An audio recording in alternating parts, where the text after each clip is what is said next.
Hermanos, que el Señor les bendiga. Vamos a comenzar con una lectura bíblica que se encuentra en Mateo capítulo 7, 24 al 29. Mateo 7, 24 al 29.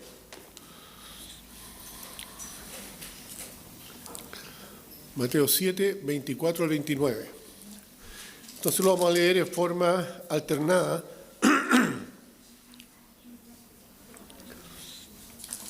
Yo voy a leer el primer versículo y ustedes el siguiente y juntos leemos el último versículo que es el 29. ¿Ya? Mateo 7, 24 al 29. Dice así la palabra del Señor. Cualquiera pues que me oye estas palabras y las hace, le compararé a un hombre prudente que edificó su casa sobre la roca.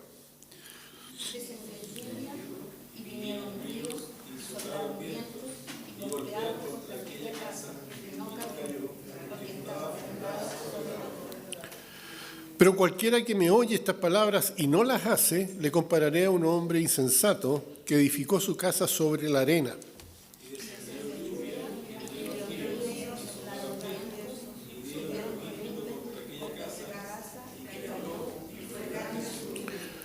Y cuando terminó Jesús estas palabras, la gente se admiraba de su doctrina, porque las enseñaba como quien tiene autoridad y no como los escribas. Que el Señor bendiga su palabra. Vamos a comenzar con las alabanzas. La primera es misericordia y juicio. ¿Ya? Les voy a pedir que se pongan de pie para cantar esta alabanza.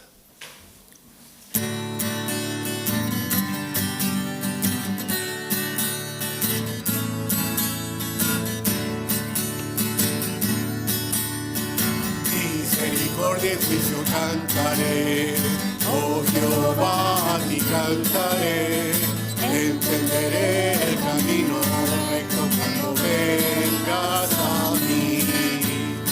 En la integridad de mi corazón, en mi casa andaré, no pondré delante de mis ojos la injusticia. Misericordia y juicio cantaré, oh Jehová, a ti cantaré, entenderé el camino recto cuando vengas a mí. En la integridad de mi corazón, en mi casa andaré, no pondré delante de mis ojos la justicia. Pueden tomar asiento. Hoy día vamos a tener un espacio para los jóvenes, pero antes de entregarle el espacio a los jóvenes, quisiera que estuviéramos orando por Camila. Hay un problema con respecto al lugar donde ella se va a atender, entonces estemos orando para que el Señor abra las puertas y que todo salga como Él ya tiene estipulado y Camila pueda estar tranquila. Creo que esta próxima semana ya tendría que tener a su hijo.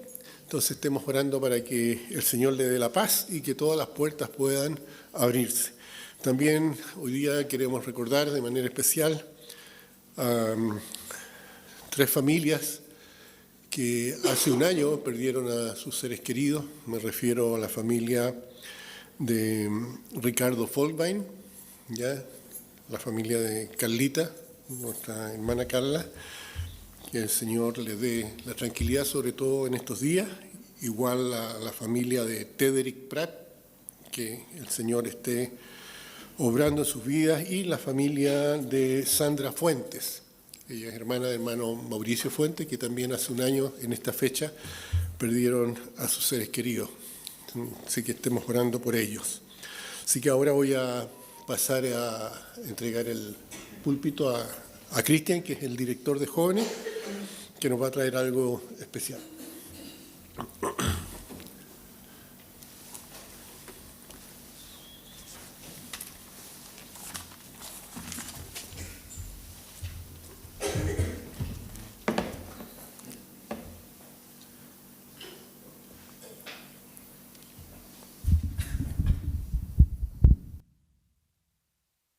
¿Cómo están, hermanos? Buenos días, los saludo a todos. Quisiera contarles que los jóvenes han ido creciendo poquito a poco. Ahí yo le estaba mostrando a la hermana Kate la foto de nuestra primera reunión. ¿De cuántos jóvenes habían en la primera reunión? Contándome a mí, y éramos... ¿Cuántos salían? 5. Éramos 5 jóvenes, la primera reunión. Y con nuestros ayudantes también. Pero después han ido creciendo, han ido aumentando el número de los jóvenes y hemos llegado a tener 14, 15 y ya en el grupo jóvenes, si es que todos los que han ido se juntan, tenemos 17. Así que Dios ha estado trabajando en los jóvenes.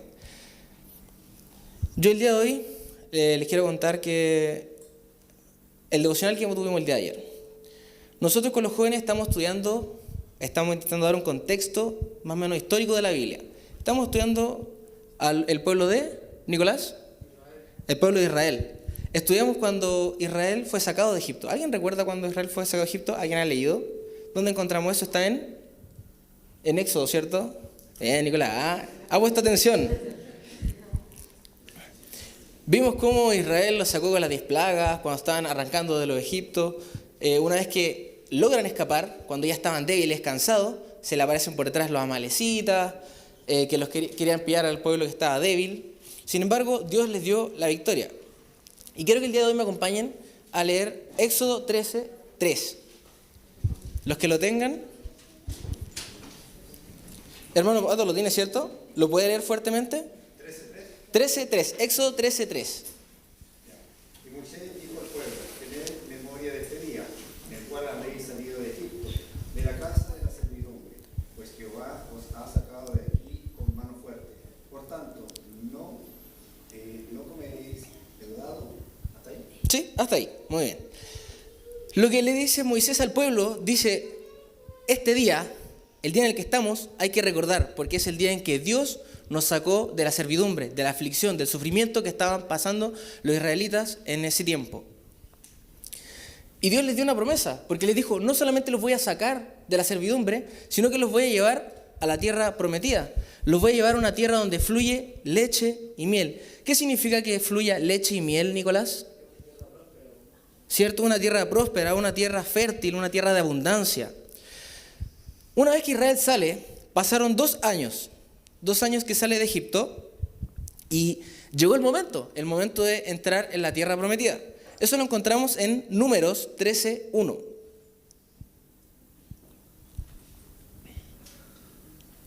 Llega entonces el momento de entrar en la tierra prometida.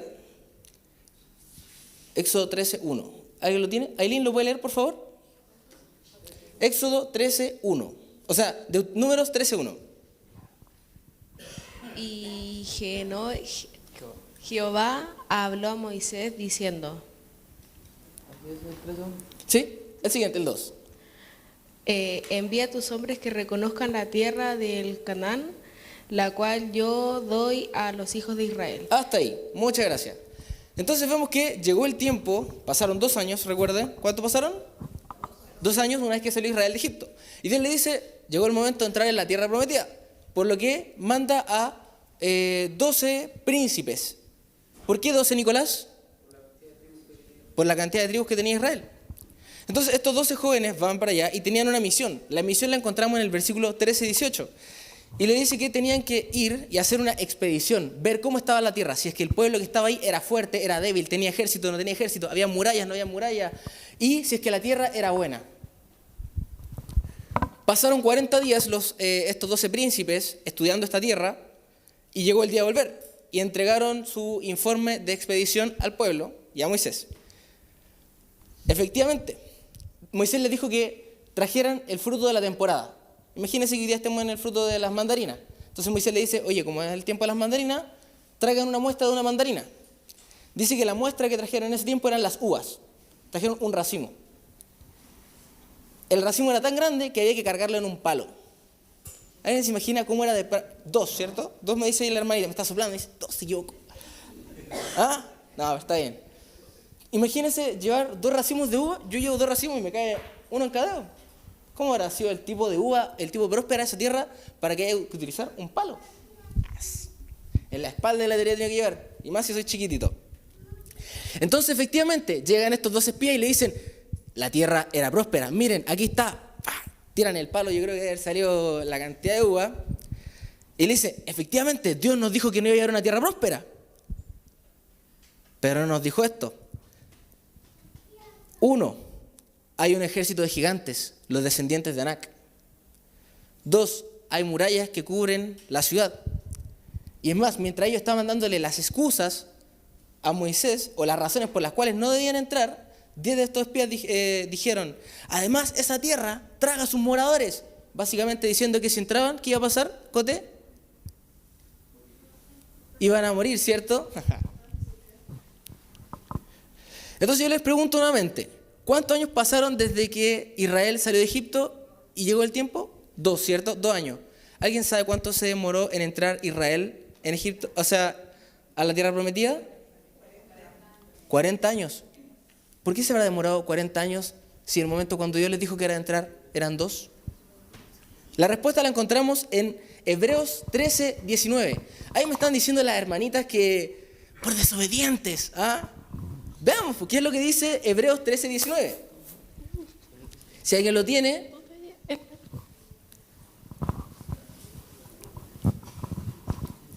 Hebreos 13, 19 dice, y no entraron a causa de su incredulidad. Ahí nos cuenta la razón de por qué no entraron. Hebreos 13, 19. Hebreos 3. Hebreos 3, 19.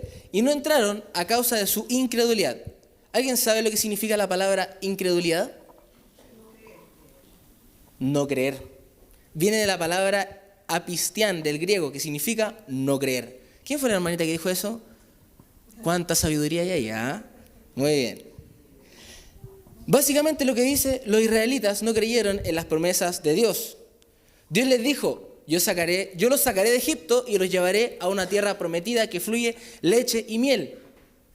Pero cuando vieron los gigantes, que las murallas que estaban eran bien fortificadas, que el pueblo que estaba ahí, que el ejército que tenían no era para nada débil, no creyeron en el poder de Dios, no creyeron en su palabra, no creyeron en sus promesas.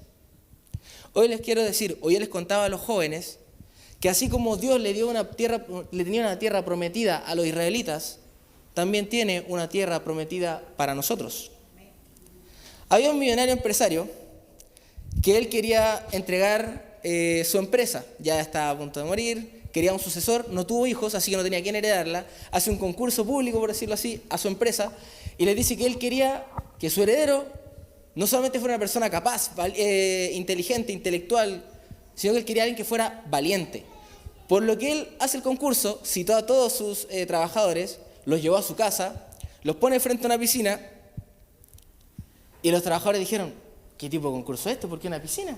Y él le dijo, yo quiero a alguien valiente, a alguien decidido. Entonces, ven la piscina, se empiezan a acercar, y dentro de la piscina habían cocodrilos. Él les dijo, yo le voy a entregar mi empresa, mi herencia, el trabajo de todos mis frutos a aquel que sea capaz de lanzarse y cruzar. Ayer teníamos a una joven que es atleta nacional de natación. A ese nivel hemos llegado los jóvenes, ¿eh? Tenemos una atleta nacional, la Josefina. Y ella dijo que uno se demoraba entre 20 segundos del campeón mundial en cruzar los 50 metros. Entonces vamos a los empresarios. Empezaron a hablar entre sí los trabajadores. Oye, ¿sabes que yo no estoy dispuesto a dar mi vida por este puesto? No, ¿sabes que no? Yo me salgo. Y se empezaron a salir. Se iban a un costado. No, yo me salgo. No, yo también. No, yo estoy para esto. No. ¿A quién se va a tirar? Mientras estaban todos conversando, no, yo no me voy a tirar, no, ni aquí ni allá. Se escuchó un splash. Y todos sorprendidos miraron la piscina. Efectivamente, un trabajador se tiró y empezó a nadar con todas las fuerzas que tenía. Llegó hasta el final, no sé cuánto se habrá demorado, no sé si más que el campeón mundial, pero debe haberse demorado unos 30 segundos. Llegó hasta el final, salta de un salto, se tiró, estaba súper cansado. Toda la gente conmocionada va, se acerca, le pregunta, ¿cómo lo había hecho? El mismo jefe le dijo, ¿cómo se te ocurre haberte tirado? El jefe no quería que alguien se tirara. Él quería saber quién estaba dispuesto solamente. Pero este tipo se tiró, estaba súper cansado, la gente alrededor. ¿Cómo lo hiciste? Súper cansado, dice, yo solo quiero saber quién me empujó.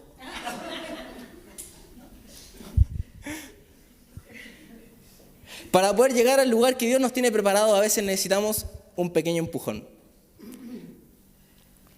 Y no debemos ser como los 10 espías, quienes vieron a los gigantes y dijeron, son tan grandes que nosotros parecemos langostas al lado de ellos. Cuando ellos dijeron eso, ocurrió un problema que se da hoy en día, y es la percepción que nosotros tenemos de nosotros mismos. La percepción que nosotros tenemos de nosotros mismos no es la misma que Dios tiene de nosotros, porque Dios sabe la totalidad de mis capacidades. Y son estos pensamientos de minimizarnos que nos alejan de la tierra prometida que Dios tiene para nosotros. Si usted está aquí hoy, es porque Dios tiene algo preparado para usted. Y lo único que le pide es creer en su poder. Creer que puede hacer grandes cosas con usted. Y no buscar excusas, que las murallas son muy altas, que hay un ejército gigantes, que los que moran ahí son poderosos. No limite el poder de Dios, porque al final lo que va a suceder cuando limitamos el poder de Dios es alejarnos de nuestra tierra prometida. Yo le pregunto a usted, ¿cuántos años habían pasado desde que había salido Israel de Egipto y tenían que entrar a la tierra prometida? 2 años. ¿Cuántos pasaron? 40. ¿Por qué? Porque no creyeron, no confiaron. Por eso cuando no creemos en el poder de Dios, nos alejamos de su propósito. Y el gran problema no es que mi problema sea gigante, sino que el problema que vemos al frente a veces es más grande que la fe que nosotros tenemos. Dios quiere siempre lo mejor para sus hijos, quiere lo mejor para mí, para usted. Ahora yo le pregunto a usted, ¿quiere lo mejor para usted mismo? Confíele su vida a Dios, confíele sus fortalezas, sus debilidades, tus metas, tus sueños, tus miedos, y creamos en sus promesas. Creamos en su poder. Esta fue la lección el día de ayer que tuvimos los jóvenes, y yo les voy a pedir a cada uno de ustedes que sigan orando, porque a medida que uno trabaja en las cosas de Dios, las cosas se van complicando un poquito. Yo el día de ayer no sabía si hacer la reunión de jóvenes, yo estaba muy cansado, en la semana estuve a vómitos, estuve enfermo del estómago, el día sábado no me quería despertar, así de mal estaba. Yo estaba a punto de cancelar los jóvenes. Pero el poder de Dios es más fuerte que mis problemas. Y yo le pido a cada uno de ustedes que ore, no solamente por mí, sino que por la hermana Kate, por el hermano Pato, por los jóvenes, por Nico, por Cote, por Ailín, por Josefina, por todos los que están. Tenemos alrededor de 20 miembros más o menos en el grupo de WhatsApp.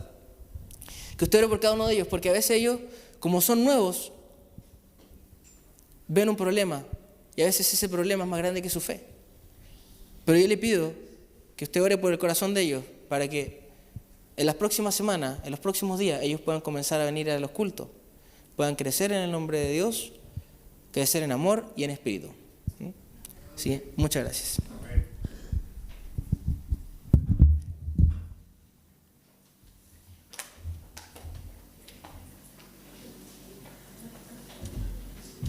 Damos gracias al Señor por el grupo de jóvenes que está creciendo, por su líder, Cristian, y también por el apoyo que está prestando el matrimonio Valencia-Fridley.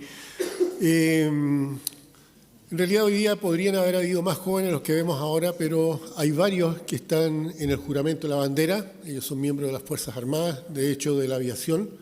Hoy día se celebra la batalla de la Concepción, en que muy pocos chilenos lucharon contra una fuerza muy grande de peruanos en aquel conflicto, y ellos entregaron su vida por la patria. Por eso hoy es el día del juramento a la bandera, y estos miembros del grupo de jóvenes no están aquí por esa razón. Hoy día vamos a tener también, les voy a pedir que me ayuden a cantar una alabanza, pero de los niños, ¿ya? Y esa alabanza va a ser Jonás no le hizo caso. Entonces le voy a pedir que se pongan de pie, y así como el monito mayor, me siguen a mí en la mímica, ¿ya? Quizás los niños podrían pasar aquí adelante. Ahí hay asientos ahí adelante para que me ayuden, ¿ya? Ya, Julián, allá en la silla. ¿Y el Martín viene? Ya, vamos a cantar entonces Jonás no le hizo caso. Está ahí en la...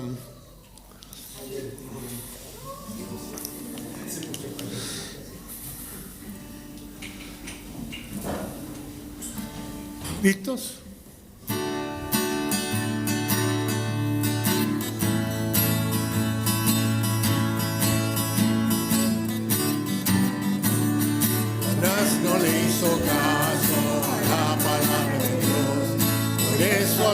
profundo la gente lo tiró, y vino un pez muy grande, se lo tragó, porque no le hizo caso a la palabra de Dios, porque no le hizo caso a la palabra de Dios. Pasaron 3 largos días, el pez lo vomitó, en una ciudad muy grande, allí él predicó. La gente arrepentida a Cristo recibió, porque le hizo caso a la palabra de Dios, porque le hizo caso a la palabra de Dios. ¿Lo cantamos una vez más? ¿Ya? Ya. Listo.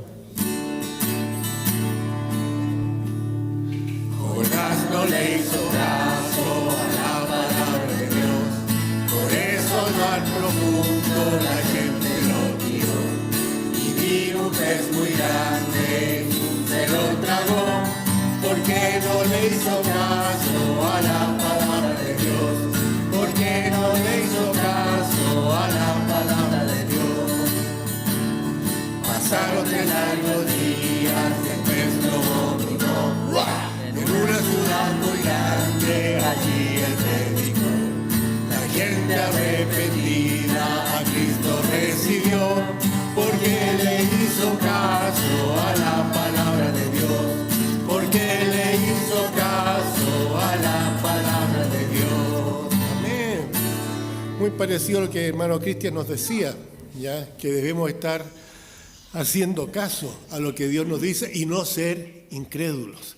Bien, vamos a dejar que los niños pasen ahora a su clase y vamos a entregar el púlpito para escuchar la palabra del Señor. Voy a pedir a Rodrigo que pase aquí adelante. Muchas gracias.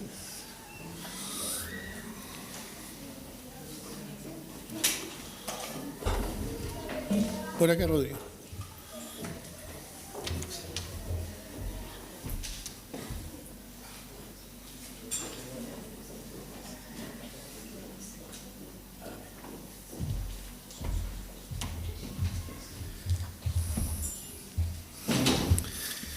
Muy buenos días, hermanos, a los que no he saludado. Y nuevamente me toca predicar. Es una bendición poder estar acá adelante predicando la palabra del Señor y entregando un mensaje que Él nos quiere dar, que es su palabra, no la mía. Así que les voy a pedir que vaya un momento de oración para poder comenzar la prédica, ¿ya? Oremos. Bendito Padre Celestial, vamos a tu presencia, Señor. Te damos las gracias por poder estar reunidos en tu nombre, también por poder predicar tu palabra. Y pedirte, Señor, que tú nos hables el día de hoy, que tú nos guíes, Señor, en tu palabra, que podamos aplicarla a nuestras vidas y que siempre, Señor, te pongamos a ti en primer lugar en todo lo que hagamos, para que todas las cosas que hagamos, Señor, resulten, Señor, según tu voluntad y que siempre demos honra y gloria a tu nombre. Así que dejo la prédica en tus manos, en el nombre de tu Hijo Jesús, Señor. Amén. Amén. Bien, como leímos en un principio, los versículos eran de Mateo 7, 24 al 29. Los voy a leer brevemente para que podamos hacer un resumen de estos versículos, ¿ya? Decía: cualquiera, pues, que me oye estas palabras y las hace, le compararé a un hombre prudente que edificó su casa sobre la roca. Descendió la lluvia y vinieron ríos y soplaron vientos y golpearon contra aquella casa y no cayó porque estaba fundada sobre la roca. Pero cualquiera que me oye estas palabras y no las hace, le compararé a un hombre insensato que edificó su casa sobre la arena. Y descendió lluvia y vinieron ríos y soplaron vientos y dieron con ímpetu contra aquella casa y cayó y fue grande su ruina. Y cuando terminó Jesús estas palabras, la gente se admiraba de su doctrina, porque les enseñaba como quien tiene autoridad y no como los escribas, ¿cierto? Yo quería darle el ejemplo de lo que pasó hace un par de semanas atrás aquí en Chile, ¿cierto? Con las lluvias que hubo. Y todos vimos en la televisión cómo se inundaron las casas, cómo los ríos se llevaron animales, se llevaron autos, propiedades. Hubo mucha pérdida. Pero es porque el hombre construye en lugares que no debe. El hombre construye a la orilla de un río.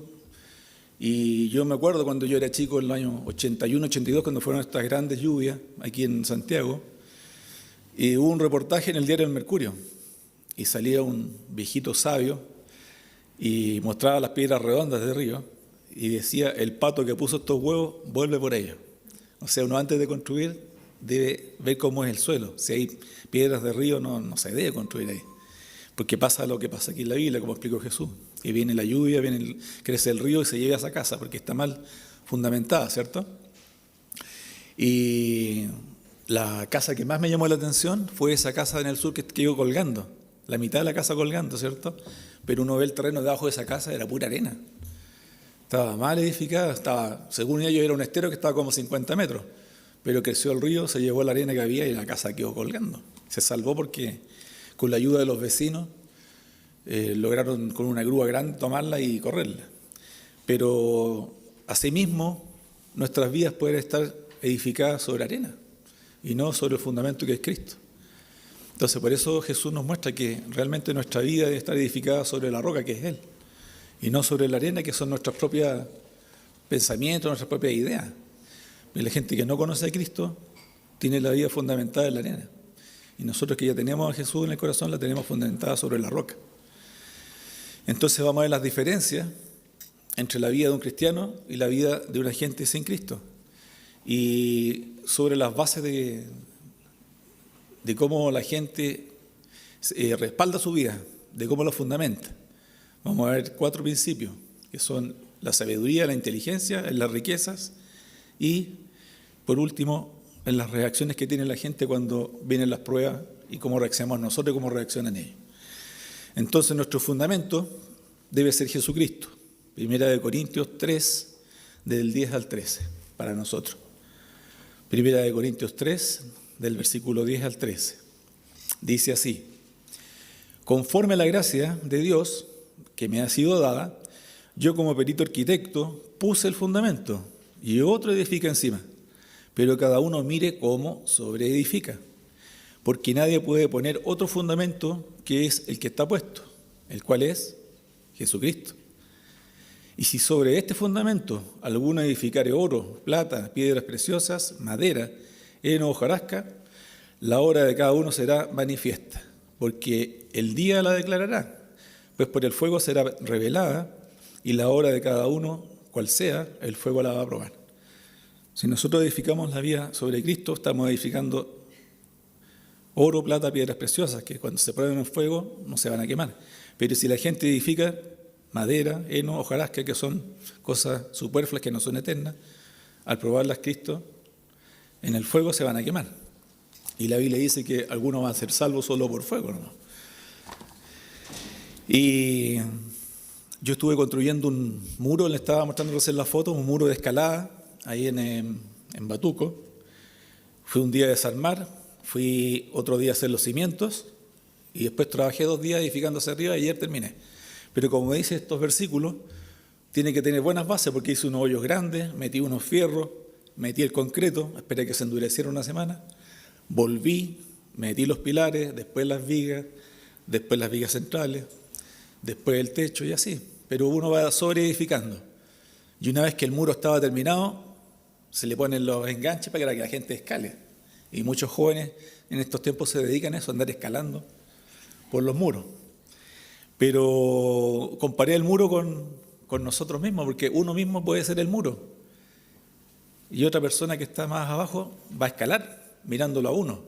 Por eso es muy importante que nuestra vida esté edificada con buenas bases, con buenos pilares, con buenas vigas en Cristo, en la palabra de Dios, para que cuando venga otra persona que es más inexperta le podamos enseñar y no demos mal testimonio, porque a veces por un mal testimonio alguna persona de repente se va de la iglesia. Pero nosotros mismos podemos ser ese muro, podemos guiar a otro y enseñarle a escalar hasta llegar a la cima y llegar al conocimiento pleno de Jesucristo. Entonces veamos primero la vida fundamentada en la sabiduría de Dios, y vamos a ver la sabiduría del hombre. ¿Qué dice la sabiduría de Dios? Proverbios 3, del 13 al 15. Proverbios 3, del 13 al 15 nos dice: bienaventurado el hombre que halla la sabiduría y que obtiene la inteligencia, porque su ganancia es mejor que la ganancia de la plata, y sus frutos más que el oro fino. Más preciosa es que las piedras preciosas, y todo lo que puedas desear no se puede comparar a ella. ¿cierto? La sabiduría de Dios es lo mejor que el hombre puede obtener en esta vida. Porque usted es sabio, usted busca a Dios, aunque uno dice, yo busco a Dios, pero Dios es el que lo busca a uno. Uno es el que anda perdido, sin rumbo en este mundo. Él nos va a buscar y a veces alguien nos habla de Cristo y hay gente que rechaza y hay gente que recibe a Cristo. Pero ser sabio es tener a Dios como lo principal en su vida.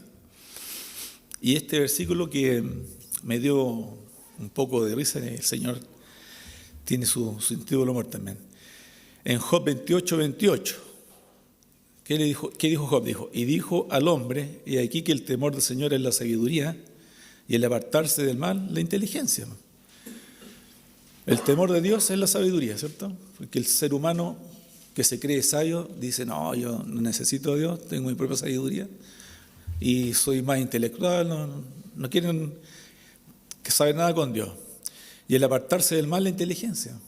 Apartarse del mal. Sabemos si que algo está malo, es pecado, no lo vamos a hacer. Vamos a ser inteligentes espiritualmente.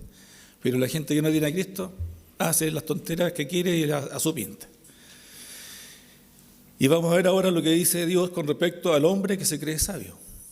1 Corintios 3, 19 al 20. Vimos la sabiduría del hombre cristiano y ahora vamos a ver la sabiduría del hombre. 1 Corintios 3, 19 al 20. ¿Qué dice Dios? Dice, porque la sabiduría de este mundo es insensatez para con Dios. Pues escrito está, Él prende los sabios, en la astucia de ellos. Y otra vez, el Señor conoce los pensamientos de los sabios, que son vanos. El hombre más sabio de la tierra, no es ni el 0,001% de lo que es Dios.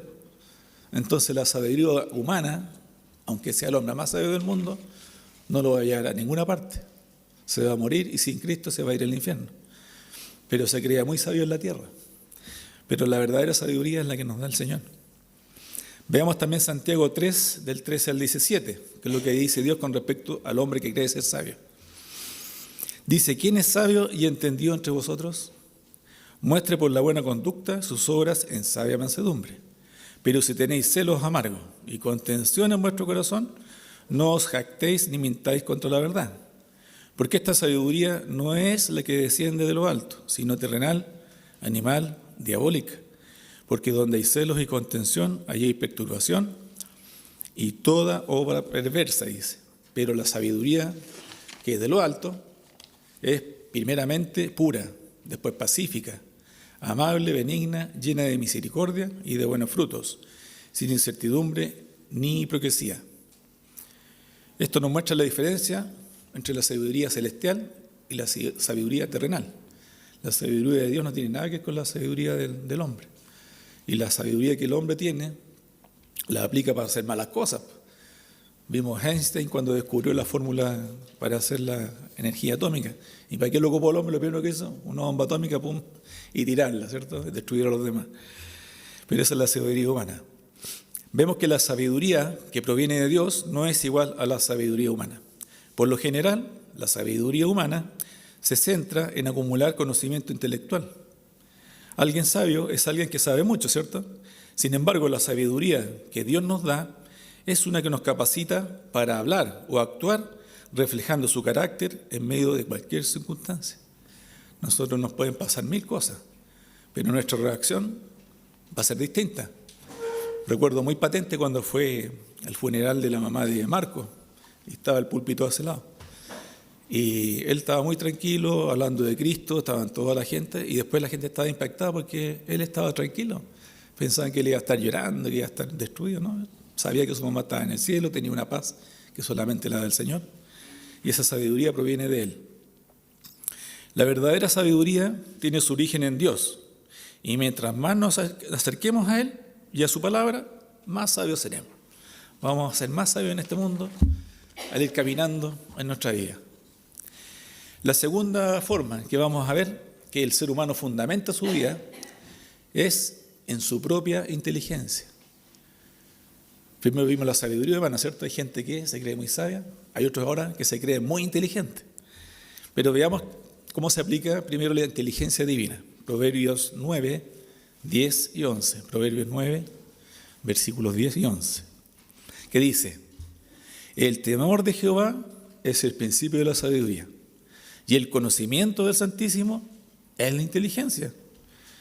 Porque por mí se aumentarán tus días y años de vida se te añadirán. Hay muchos versículos en la Biblia que dice que si somos, por ejemplo, honramos al Padre y a la Madre, también vamos a tener larga vida. Pero el Señor dice que si estamos en Él y tenemos su sabiduría, su inteligencia, nuestra vida va a ser larga, va a ser tranquila, aunque vengan problemas vamos a estar tranquilos. También nos habla en Proverbios 2, del versículo 3 al versículo 6. Dice, si clamares a la inteligencia y a la prudencia dieres tu voz, si como a la plata la buscares y la escudriñares como a tesoros, entonces entenderás que el temor de Jehová y hallarás el conocimiento de Dios, porque Jehová da la sabiduría y de su boca viene el conocimiento y la inteligencia.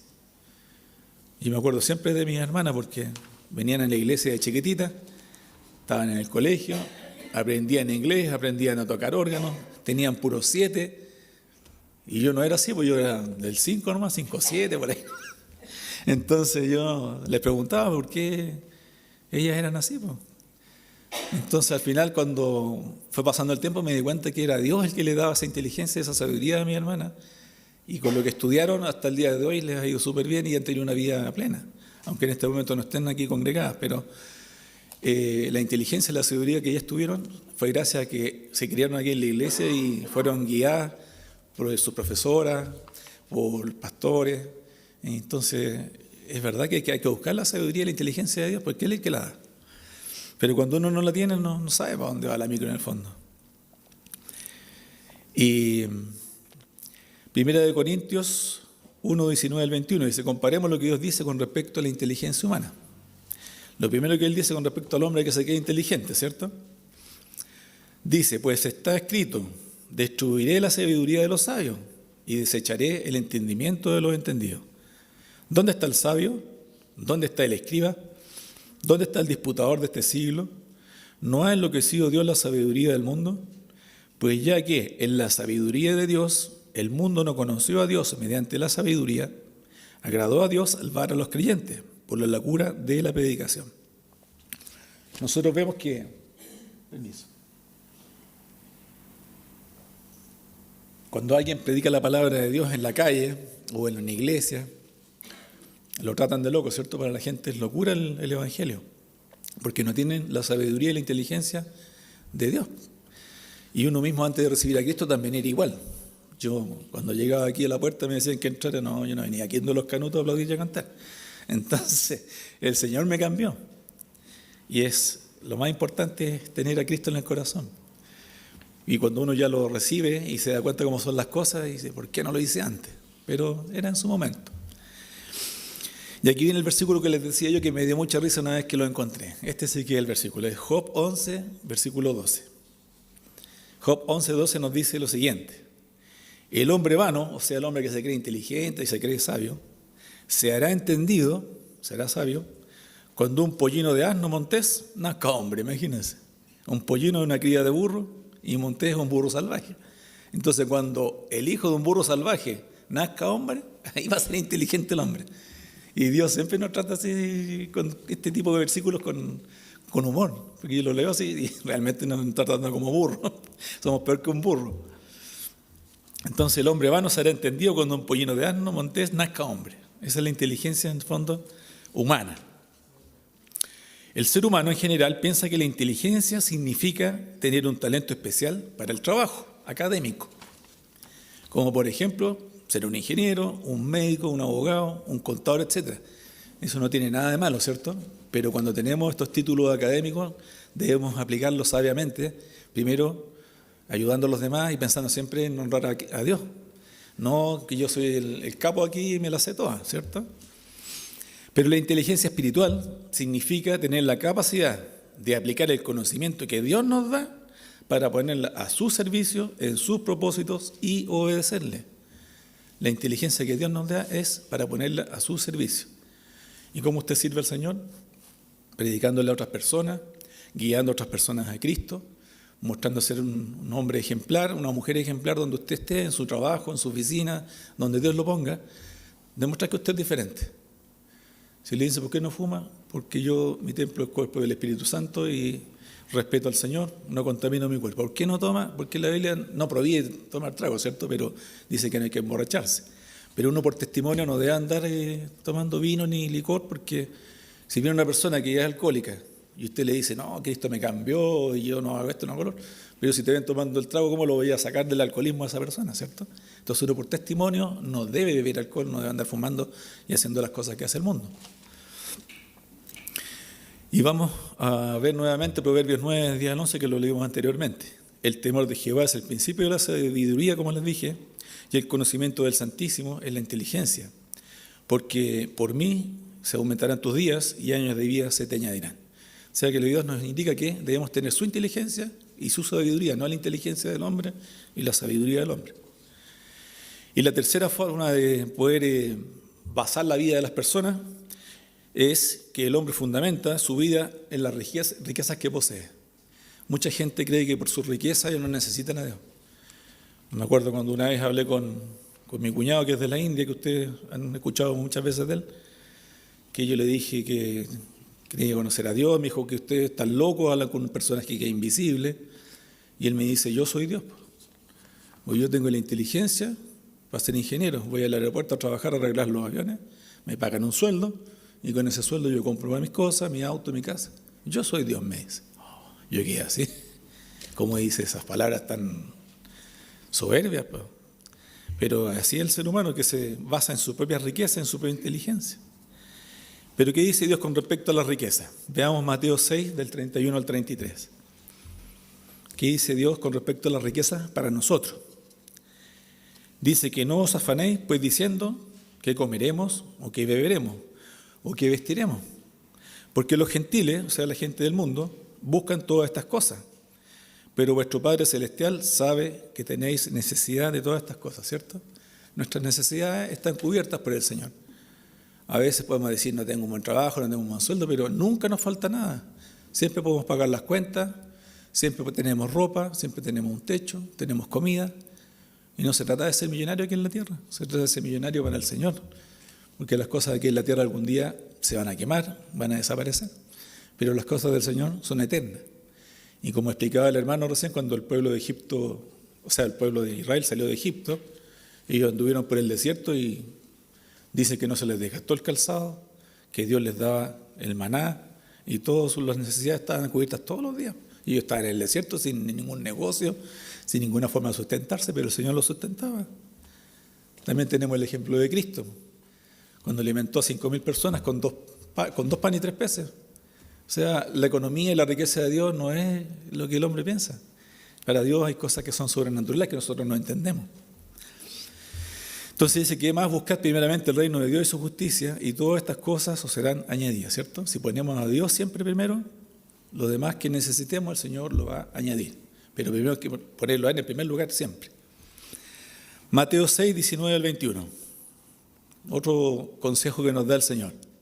Dice, no os hagáis tesoros en la tierra, donde la polilla y el orín corrompen, y donde los ladrones minan y hurtan, lo que estamos viendo todos los días, ¿cierto? Que le roban el auto, que le roban la casa, los ladrones.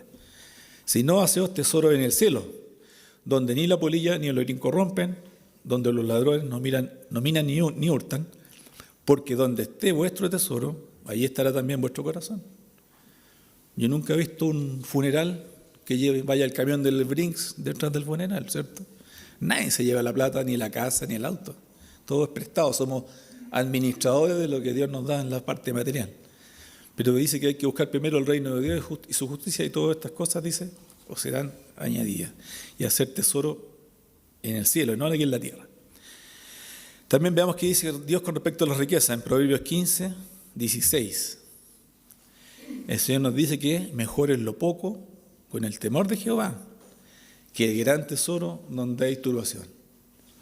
Generalmente donde hay mucho dinero hay problemas familiares, hay envidia, hay pleitos, los hijos quieren las herencias, el papá se muere y empiezan las peleas. Y cuando son empresas muy grandes, uno quiere tomar el control, el otro, y al final se terminan peleando y no salen nunca más en la vida porque están peleando por tonteras materiales que en el fondo no te llevan a nada. Por eso que dice esto, mejor es lo poco con el temor de Jehová, ¿cierto? Estar en un lugar tranquilo, aunque sea con con lo que Dios nos sustenta, pero estar tranquilos, estar contentos, alegres siempre con lo que Dios nos da. Y no el gran tesoro donde hay turbación. Pues yo creo que los mayores conflictos, las mayores penas que uno puede tener es tener conflictos con la familia, con los papás, con los hermanos. Es complicado porque a veces hay problemas que no se solucionan y uno con su orgullo también no quiere dar su brazo a torcer, no quiere hablar con el hermano, no quiere hablar con el papá, la mamá, pero es porque la gente se fija mucho en lo material y vemos que lo material es pasajero. El dinero en sí no es malo. Lo malo es la ambición, la codicia y la avaricia. Si usted confía en Dios y tiene su fe cimentada en Cristo, estará tranquilo con su trabajo y sustento y no pondrá su esfuerzo en las riquezas que son inciertas. Un día podemos tener mucho dinero, negocios, y el Señor el otro día nos puede quitar todo. Yo lo puedo decir de experiencia propia, nosotros tenemos una ferretería, ya no la tenemos, hace ya varios años, pero teníamos nuestro sustento. Ustedes también, Jessica, que tenían el rey del pescado frito, ya no existe. Pastor tenía su negocio con su papá de las cuerdas. Entonces, somos administradores nada más de los negocios, pero Él nunca nos va a dejar solos. ¿Cuántas personas conoce usted que lo han perdido todo? Y Job, yo creo que es el mejor ejemplo de la Biblia, ¿cierto?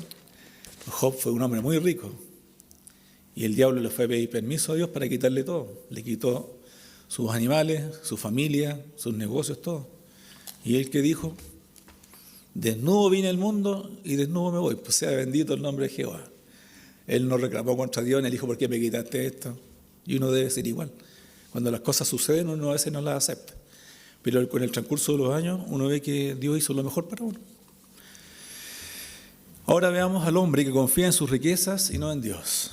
Proverbios 11, versículo 28. ¿Qué dice el Señor con respecto al hombre que confía en su riqueza? El hombre que confía en su riqueza caerá, mas los justos, dice, reverdecerán como ramas. ¿Cuántos millonarios hemos visto que han caído, que se han ido a la ruina? Viene una crisis económica, las acciones caen al suelo y se pierden empresas súper grandes. Y hay personas que incluso llegan a suicidarse cuando pierden los negocios, cuando pierden lo material, su riqueza, porque tu vida está basada en la riqueza y no en Cristo. Proverbios 11, 28.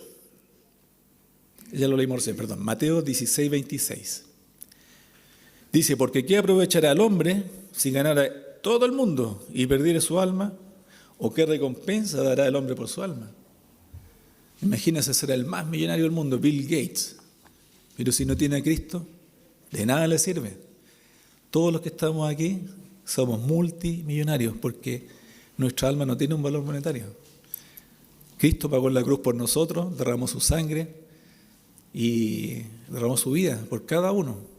Así que nosotros somos multimillonarios espiritualmente hablando. No hay ninguna cosa que pueda cambiar ni comprar nuestra alma. Ya pertenecemos a Cristo y nuestras vidas están protegidas por Dios. Nada nos va a apartar de Él, como dice la Biblia. Otros versículos que están en Marcos 10, del 17 al 31. Este habla del joven rico cuando Jesús le dijo que vendiera todo y lo siguiera, ¿cierto? Dice así, al salir él para seguir su camino, vino uno corriendo e hincado de rodillas, imagínense, hincó de rodillas delante de Jesús, de él, y le preguntó, maestro, bueno, ¿qué haré para heredar la vida eterna? Jesús le dijo, ¿por qué me llamas bueno? Ninguno hay bueno, sino solo uno, Dios. Los mandamientos sabes, no adulteres, no mates, no hurtes, no digas falso testimonio, no defraudes, honra a tu padre y a tu madre. Él entonces respondiendo le dijo, maestro, todo esto lo he guardado desde mi juventud.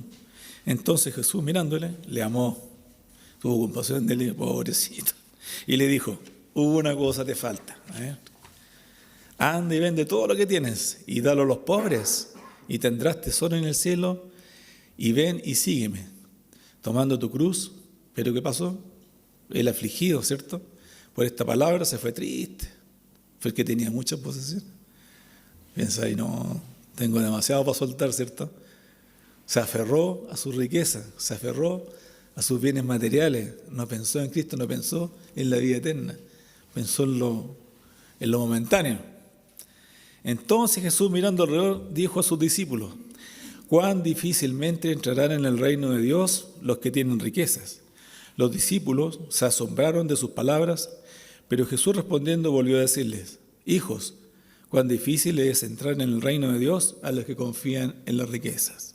Más fácil es pasar al camello por el ojo de una aguja que entrar un rico en el reino de Dios. Yo cuando no conocía mucho la palabra pensaba que el camello entraba por el ojo de una aguja literalmente, no es así. Las puertas de la ciudad laterales, cuando ya se cerraba la puerta principal, eran en forma de aguja. Y los camellos estos venían cargados con toda su mercadería, entonces había que meterlos a presión ahí. Pero a eso se refería en su época esto. Entonces, ellos se asombraban aún más diciendo entre sí: ¿quién pues podrá ser salvo? Entonces Jesús mirándolos dijo: para los hombres es imposible, mas para Dios no, porque todas las cosas son posibles para Dios. Entonces Pedro comenzó a decirle: y aquí nosotros lo hemos dejado todo y te hemos seguido. Respondiendo Jesús le dijo: de cierto os digo que no hay ninguno que haya dejado la casa, los hermanos, ¿cierto?, o hermanas, o padre o madre, o mujer o hijos, o tierras por causa de mí y del Evangelio, que no reciba 100 veces más ahora en este tiempo, casas, hermanos, hermanas, madres, hijos, tierras, con persecuciones, dice, y en el siglo venidero la vida eterna. Pero muchos primeros serán postreros y los postreros primeros. Si usted es capaz de poner a Dios en primer lugar, no quiere decir que usted deje a su esposa, a sus hijos votados, no. Lo que él dice aquí es que usted ponga a Dios en primer lugar. Todas las cosas que usted ha dejado en su vida, Dios se las va a devolver 100 veces más. No hay ningún banco en la tierra, ninguna financiera, ningún ingeniero comercial en la bolsa que le pueda dar 100 veces más de lo que usted tenía. Y Dios no miente. Y Dios, como le pasó a Job, le devolvió el doble de todo lo que perdió, ¿cierto? Porque le dio otra familia, le devolvió los animales, le devolvió todo lo que él tenía, pero el doble. Entonces nosotros no tenemos que asustarnos o angustiarnos cuando perdemos las cosas materiales, sino que tenemos que saber que son procesos, que son pruebas para nuestra propia madurez espiritual y para que aprendamos a confiar en Él, aprendamos a confiar en Dios. Otro consejo que el Señor nos da, Proverbios 23, del 4 al 5. Dice: no te afanes por hacerte rico, sé prudente y desiste. Has de poner tus ojos en las riquezas, siendo ninguna, porque serán alas como las alas del águila y volarán al cielo. Las riquezas son siempre inciertas. Usted puede tener el mejor trabajo del mundo con un sueldo de 10 millones mensuales. Empezó a comprar su casa en la dehesa, su BMW, su Audi, y lo echan del trabajo, no encuentra trabajo y empieza a perder la casa, el auto, todo. Entonces las riquezas son inciertas, los trabajos son inciertos. Lo único cierto es Cristo, nada más. Y por último, veamos cuál es nuestra reacción y la reacción de un no creyente cuando vienen las pruebas. Salmos 20, versículos 6 al 8. Salmo 20, del 6 al 8 nos dice: ahora conozco que Jehová salva a su ungido, lo oirá de sus santos cielos, con la potencia salvadora de su diestra. Estos, diciendo los incrédulos, confían en carros y aquellos en caballos. Pero dice: más nosotros, del nombre de Jehová nuestro Dios, tendremos memoria. Ellos flaquean y caen, mas nosotros nos levantamos y estamos en pie. Esa es la manera de confiar en Dios con respecto a cuando vienen las pruebas. Aquí en la iglesia hemos visto demasiadas pruebas todo este año. Con la familia del amigo de Pato, después con la familia de Pastor, ahora con Gonzalo, con la Pati. Pero nosotros como cristianos confiamos en Dios porque Dios nos ama, sabemos que Él está con nosotros. Y lo que pasa está bajo su soberanía. Entonces nosotros tenemos esa confianza, descansamos en Él. Y como dice su palabra, Él nos escucha y nos ayuda también. Salmo 23 del 1 al 6. ¿Cómo está confiado también una persona que cree en Dios? Es un versículo que muchos hemos leído, un capítulo de los Salmos, el Salmo 23, del 1 al 6. Dice que Jehová es mi pastor y nada me faltará. En lugares de delicados pastos me hará descansar. Junto a aguas de reposo me pastoreará. Confortará mi alma, me guiará por sendas de justicia, por amor de su nombre. Aunque ande en el valle de sombra de muerte, no temeré mal alguno, porque tú estarás conmigo. Tu vara y tu callado me infundirán aliento. Aderezas mesa delante de mí en presencia de mis angustiadores. Unge mi cabeza con aceite, mi copa está rebosando. Ciertamente el bien y la misericordia me seguirán todos los días de mi vida, y en la casa de Jehová moraré por largos días. Son muy bonitos estos versículos y nos muestran cómo podemos tener una vida en paz, en tranquilidad, reposando en el Señor. Porque Él siempre va a estar preocupado de nosotros, nos va a cuidar donde estemos, nos va a proteger. Y dice que aunque andemos en valle de sombra de muerte, muchos podemos haber estado cerca de la muerte, a punto de conocerla, pero dice que el Señor va a estar ahí con nosotros. Salmo 28 del 6 al 7, también con respecto a confiar en Dios. Dice: bendito sea Jehová, que oyó la voz de mi ruego. Jehová es mi fortaleza y mi escudo. En Él confió mi corazón y fui ayudado. Por lo que se gozó mi corazón y con mi cántico le alabaré. ¿Cierto? Nosotros tenemos que estar tranquilos, tenemos que estar confiados. Y Él debe ser, como dice estos versículos, nuestra fortaleza y nuestro escudo. Él es el que nos da la fuerza para levantarnos, para seguir trabajando, para seguir ayudando a los demás, ¿cierto? Y Él es nuestro escudo, el escudo contra los ataques del enemigo, que siempre va a estar pendiente de hacernos caer, de tentarnos, de poner problemas, pruebas en el camino, para ver si abandonamos los caminos del Señor, porque eso es lo que Él quiere. Siempre quiere Él tener la atención, pero nosotros sabemos quién es nuestro escudo, nuestra fortaleza. Romanos 8:35 dice: ¿quién nos separará del amor de Cristo? Tribulación o angustia, persecución o hambre, o desnudez, o peligro, o espada. Nada nos va a separar del amor de Dios. Ya somos de Dios, estamos en su mano. Y Él nos va a defender, Él nos va a proteger en cualquier circunstancia. Solamente tenemos que aprender a orar, aprender a conversar con Él, decirle lo que nos pasa, lo que nos está sucediendo, y Él va a dar una respuesta. Así que nosotros hemos visto en la iglesia un montón de oraciones contestadas, milagros y muchas cosas hechas por el Señor, porque dice que nada nos puede separar del amor de Cristo. Ya pertenecemos a Él. Y nuestra casa está allá en el cielo ya, no aquí en la tierra. Entonces veamos ahora cómo reaccionan los incrédulos. Cuando vienen las pruebas, nosotros reaccionamos, ¿cierto? Confiamos en Dios, estamos tranquilos, sabemos que es su voluntad, oramos. Ahora veamos cómo reaccionan los incrédulos. Lucas 21, del 25 al 26. Jesús explicando a sus discípulos cómo iban a hacer las señales cuando Él viniera, ¿cierto? Antes de que Él viniera por segunda vez. Entonces les dice: habrá señales en el sol, en la luna y en las estrellas. Y en la tierra, dice, angustia de la gente. ¿Qué pasa cuando vienen las situaciones de la naturaleza? Cuando vienen las pruebas a la vida de las personas que no tienen a Cristo. Cuando le dicen, no sé, usted tiene cáncer terminal, o usted perdió todo, se le quemó su casa. Dice, con angustia de la gente. ¿Qué más? Confundidas a causa del bramido del mar y las olas. La gente se confunde, ¿cierto?, por las situaciones que viven sin Cristo. Desfalleciendo los hombres por el temor y la expectación de las cosas que sobrevendrán en la tierra, porque las potencias de los cielos serán conmovidas. Aquí vemos que Jesús dio todas estas señales cuando Él iba a venir, pero vemos también la reacción de la gente que no tiene a Cristo. Si en este movimiento viniera, no sé, pues un meteorito va a caer en la tierra y vamos a morir todos, la gente estaría así. Nosotros estamos tranquilos, porque sabemos que es la voluntad de Dios y si va a pasar, va a pasar. Pero nosotros tenemos la seguridad donde vamos. Y eso es lo que pasa con la gente que no tiene esa seguridad. El incrédulo se angustia, se desespera, se bloquea y no le ve salida a las cosas. Ve todo negro, ¿cierto? Por último, dice, veamos Colosenses 2, del versículo 6 al 7. Colosenses 2, 6 y 7. Por tanto, de la manera que habéis recibido al Señor Jesucristo, andad en Él, arraigados y sobreedificados en Él, y confirmados en la fe, así como habéis sido enseñados, abundando en acciones de gracias. Nuestra vida debe estar siempre sobreedificada en Cristo. Cada cosa que hagamos, cada día ir avanzando, cada día ir santificándonos más, aprendiendo más de su palabra. Si no sabemos, preguntarle a alguien que sabe más para que nos vaya guiando y obedecer su palabra y ir aplicándola a nuestras vidas. Pero nuestra vida debe estar sobreedificada en Cristo. Esa debe ser nuestra roca, nuestra base, nuestro fundamento. Igual que cuando uno construye una casa. Porque usted no puede construir una casa si primero no están los fundamentos, que son las fundiciones de la casa. El marco de concreto con las rocas abajo, los fierros, después vienen los pilares y ahí uno manda hacia arriba.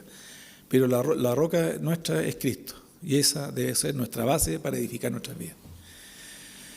Como conclusión, que nuestras vidas estén cimentadas en Cristo, la roca, y no en la arena que representa el mundo y todo lo que está en desacuerdo con Dios, ¿cierto?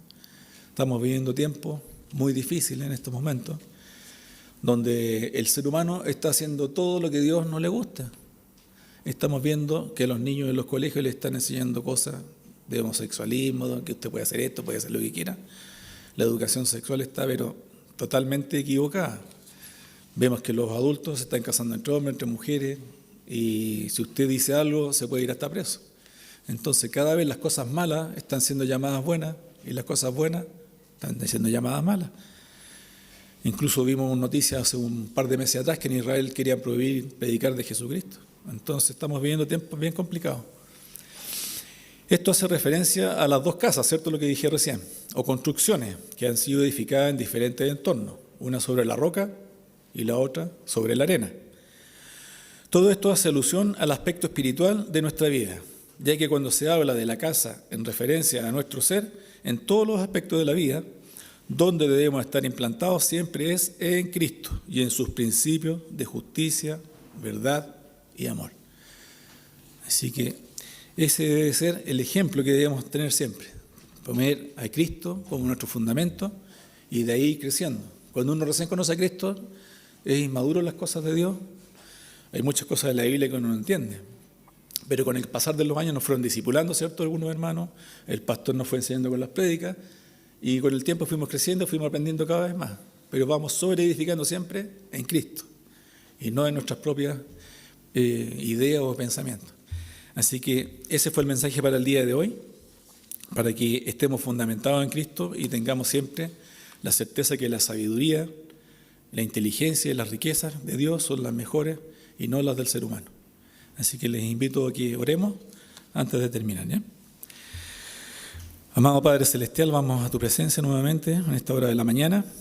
Te damos las gracias, Señor, porque permitiste explicar tu palabra de buena manera y espero que la hayamos entendido, Señor, y que la podamos aplicar a nuestras vidas, de tener tu sabiduría, tener tu inteligencia, Señor, que tus riquezas sean las que abunden en nuestras vidas y, como dije al final, cuando vengan las pruebas, sepamos confiar en ti, tengamos nuestra vida fundamentada en Cristo.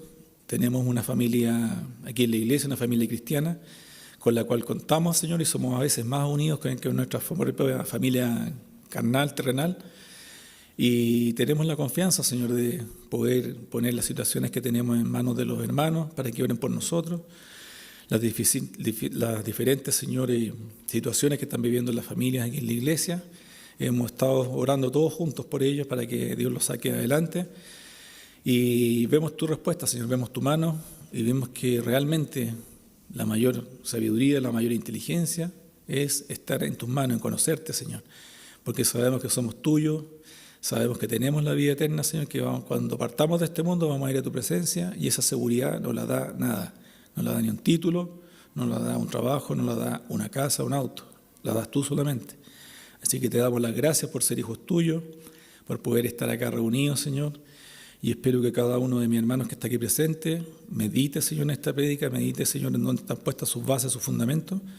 Y para los más nuevos, Señor, para que también vayan creciendo en Cristo y tengan hermanos que les vayan enseñando para que sus vidas también vayan siendo cimentadas, Señor, y sobreedificadas en ti. Así que te damos las gracias, Señor, y dejamos el resto de la reunión en tus manos. Amén. Así que para terminar, bendiciones para todos los hermanos y para los que están también en sus casas. Muchas bendiciones y que Dios los acompañe. Amén.